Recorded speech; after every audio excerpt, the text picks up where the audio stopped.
देखिए दोस्तों, पहले मैं फिश की एक्टिविटी आपको दिखा दूं। आप देखिए, ये जो सीड है आप देख पाइएगा,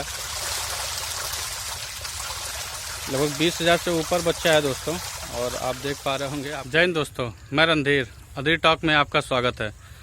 जैसा कि दोस्तों आप मेरे पीछे देख पा रहे हैं, ये एक पॉन्ड है जिसमें हम लोगों ने अपने इस कल्चर के लिए, यानी कहूँ तो नेक्स्ट कल्चर के लिए हमने सीड स्टॉक किया था इसको लगभग सितंबर अक्टूबर में।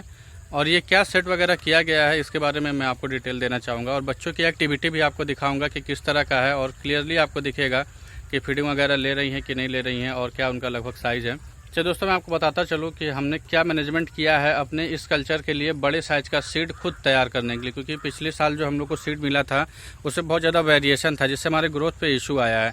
इस बार हमने डिसाइड किया था कि हम लोग अपना बच्चा खुद तैयार करेंगे, और इस बार हमने सितंबर अक्टूबर में ही अपना बच्चा सीड स्टॉक कर दिया था रूपचंदा का। लगभग 20,000 बच्चा इस पॉन्ड लगभग 20,000 सीड दोस्तों इस पॉन्ड में स्टॉक है। तो कैसा मैनेजमेंट हम लोग कर रहे हैं और कैसे हमने इसको बचाया हुआ है, वो सारी चीज़ें मैं आपको इस वीडियो में डिटेल में बताऊंगा दोस्तों। देखिए दोस्तों, पहले मैं फिश की एक्टिविटी आपको दिखा दूं। आप देखिए, ये जो सीड है आप देख पाइएगा, लगभग 20,000 से ऊपर बच्चा है दोस्तों, और आप देख पा रहे होंगे, आपको देखने में मज़ा आ रहा होगा।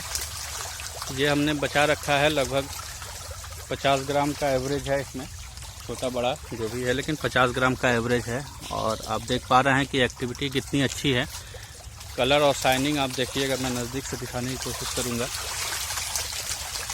फीड लेने की एक्टिविटी दोस्तों आप देखिए कितनी तेज़ है इनकी। तो ये कैसे हमने बचाया हुआ है, क्योंकि मैं आपको बताता चलूँ कि पिछले साल हम लोगों ने भी ट्राई किया था सीड को स्टॉक करके रखने का, कोशिश किया गया था हम लोगों ने, और उससे हम लोगों का 50,000 लगभग नुकसान हुआ था, क्योंकि हमारा जो 35,000 बच्चा हम लोगों ने मंगाया था वो सारा लगभग जनवरी के लास्ट में जाके दोस्तों हम लोगों ने बचा रखा था, लेकिन जनवरी के लास्ट में जाके सारी मोर्टेलिटी हो गया था, एक भी बच्चा हमें नहीं मिला था। लेकिन इस बार हमने ये जुगाड़ सेट किया है, जुगाड़ या कहूँ कि ये करना ही पड़ेगा अगर आपको अपने सीड को बचाना है, चाहे फंगेसियस का सीड स्टॉक कर रहे हैं या रूपचंदा का सीड स्टॉक कर रहे हैं। दोस्तों, इसके जो लंबाई चौड़ाई की बात करूं तो ये लगभग जो इसकी लंबाई है ये 240 फीट है, और इसकी चौड़ाई जो है वो 80 फीट है। और इस पूरे एक ही साइज का हमने ये जो है 90 GSM का, मैं नज़दीक से दिखाने की कोशिश करूँगा आपको। ये 90 GSM का एक ट्रांसपेरेंट टारपोलिन या तिरपाल कहिए, ये हमने इसके लिए स्पेशली बनवाया है। सभी जो फार्मर्स हैं जो सीड स्टॉक करते हैं, ये आप देखिए 90 GSM का है। इसका बड़ा मोटा वर्जन भी आता है, यानी 120, 200 इस तरह के। सबसे कम GSM का हमने मंगाया है तो एक बार ट्राई करने के लिए, और इसी की बदौलत है या इसी की देन है दोस्तों कि हमारा जो सीड है वो इस बार बचा हुआ है। अगर ये हम नहीं लगाते तो पिछली बार की तरह हमें फिर लॉस होता, और हमारा जो सीड है जो दोस्तों, केवल सीड की बात नहीं है, 40-50 हज़ार रुपये का लॉस नहीं होता, इससे हमारा पूरा कल्चर लॉस हो जाता है। तब यही चीज़ हमें फेस करने को मिला। अगर हमारा पिछले साल का सीड स्टॉक जो हमने किया था वो बचा होता, तो इस बार हमारा जो साइज़ था वो बहुत अच्छा मिलता, और हमारे पास हमारा तैयार किया हुआ बच्चा जो है वो हमें 50-60 ग्राम का मिलता।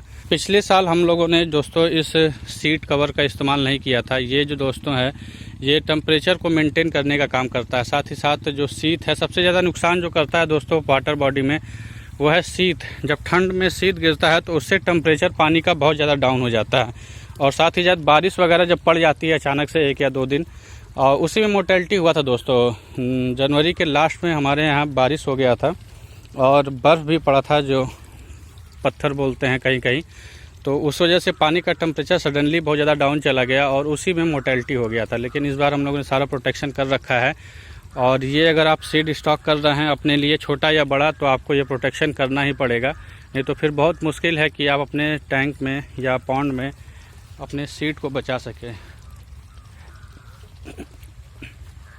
इसको लगाने का तरीका दोस्तों मैं आपको बताता चलूँ कि ये आपको बहुत ऊपर से नहीं लगाना है। देखिए, आप देख पा रहे होंगे कि एकदम पॉन्ड से सटे ही है, मतलब एकदम ज़मीन में सटा हुआ है। ऐसा नहीं है कि आपको छत की तरह या जैसे झोपड़ी वगैरह बनाते हैं ऊपर से लगाना है।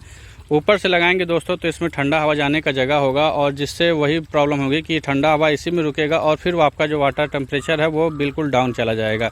इसको एकदम नीचे से लगाना होता है, और ये देख पा रहे हैं ये बंधे पे एकदम नीचे सटा हुआ है। आपको देखने से लग रहा होगा कि एकदम बिल्कुल सटा है, और बीच में एक जगह आप इसे किसी मोटे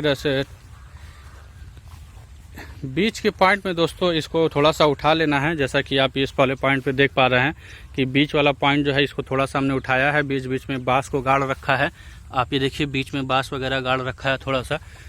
तो इस तरह का सेटिंग करके आप अपने सीड को बहुत अच्छे से मेंटेन कर पाएंगे और अपने नेक्स्ट कल्चर के लिए अपने सीड को बचा पाएंगे। मैं फिर आपको दिखाता चलूँ दोस्तों फिशेस की एक्टिविटी। और यहाँ पे स्मेल बहुत ज़्यादा आता है दोस्तों, जो अमोनिया गैस यहाँ बहुत ज़्यादा रिलीज होता है, क्योंकि खुला नहीं है तो इसी जगह से ही केवल स्पेस है जहाँ से गैस रिलीज हो सकता है। तो देख पा रहे हैं कि फिश काफ़ी एक्टिव है।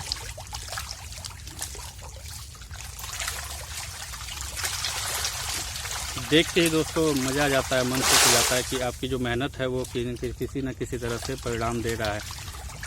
तो बायोफ्लॉक कल्चर या कोई भी फिश फार्मिंग या कोई भी फार्मिंग दोस्तों आपसे मेहनत मांगता है। अगर आप मेहनत नहीं करेंगे या उसको प्रोटेक्शन नहीं देंगे तो आप कभी भी फिश फार्मिंग में या किसी भी कल्चर में सक्सेस नहीं हो पाएंगे। मैं बार बार कहता आ रहा हूँ कि यहाँ बहुत ज़्यादा मैनेजमेंट किया जाता है और सारी रिसोर्सेज हम लोगों ने रख रखे हैं जो भी फिश को बचाने के लिए या उसके ग्रोथ देने के लिए हमें चाहिए होता है। तो ये सब जब आपके पास नहीं होगा तो आप किसी भी कल्चर में बायोफ्लॉक हो या पॉन्ड हो आप सक्सेस नहीं हो पाएंगे। ऐसा नहीं है कि पॉन्ड में सभी लोग सक्सेस ही होते हैं, अगर ऐसा होता तो कई पॉन्ड्स जो हैं वो बंद नहीं पड़े होते हैं। तो जितना मेहनत आप उस पर करते हैं, कितना रिसोर्सेज आपने उसके लिए रख रखा है, तभी आप किसी भी फार्मिंग में सफल हो सकते हैं। तो इस वीडियो में यहीं तक दोस्तों, उम्मीद करता हूं कि आपको ये लगेगा कि हमारा कल्चर अभी भी चल रहा है और बार बार बताता चलूँ कि यहाँ पे कल्चर चलेगा, लगातार चलेगा और हम लोग प्रॉफिट में भी हैं इस बार। और ये जो 2 टन हमारा ये जो 2 टैंक हमारा बचा हुआ है जिसमें माल हमारा 7 से लगभग 6 से 7 टन बचा हुआ है, मार्च के लास्ट तक जब हम इसे पूरा सेल आउट कर लेंगे तब आपको एक प्रॉफिट और लॉस का एक कंप्लीट कैलकुलेशन आपको दूंगा दोस्तों। तो आज के लिए इतना ही, मिलता है नेक्स्ट वीडियो में। जय हिंद, जय भारत।